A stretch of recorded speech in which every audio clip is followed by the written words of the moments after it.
Blink 2022 was my first experience working within the context of the festival. So the first one was I was able to connect with London-based artists or UK-based artist Kingsley, but he got commissioned to do a mural and they asked me if I could paint his mural.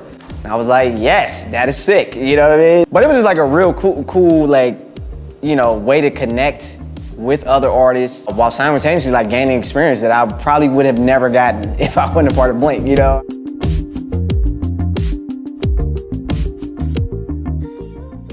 So I'm actually collaborating with an artist, William Rankins Jr. He was one of the few, if not one of the only people specifically in Over the Rhine that was a modern muralist. He actually was one of the first people to kick that off really in the neighborhood. There was a story that came out kind of talking about his experience, that all the things that he painted down here are literally covered up and pretty much gone. He's completely blind, he can't see anymore. And simultaneously, as his murals was being covered up, he was losing his eyesight, which I was like, that is wild. I've seen his work before it was covered up and all this stuff. I never knew who did any of this stuff. I would use his murals and things downtown as almost like landmarks, because I didn't know no street names, but I know if I went this way, I could, and I seen this mural, I'm on this part of the street. If I went this way, I know I'm down here, maybe closer to my cousin's house. I was indirectly and directly inspired by him and not even knowing him. I didn't even know that it was a person or knew his story until I read it. But like I said, looking back on it, it's his work was very impactful on me. I painted the Senate.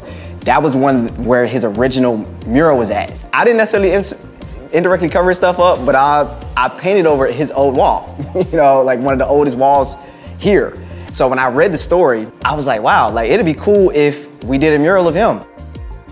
Basically, me and him are collaborating, really. So I'm doing a mural to really showcase him as his individual self, but also help tell his story. The quote that kind of started it or came out of it all, which is really the title of the mural, is called "Walk by Faith, Not by Sight."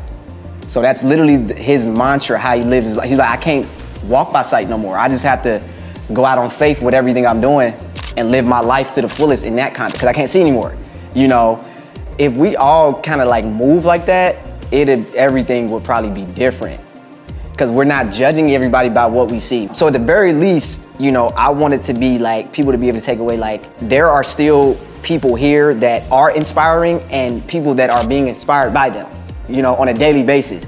Some people might not get the credit or the just due, or it might not come out in the context of a gigantic wall mural, but those things are still happening. Even for the younger generation, I'm looking at little kids, how they can maybe use my piece as a landmark.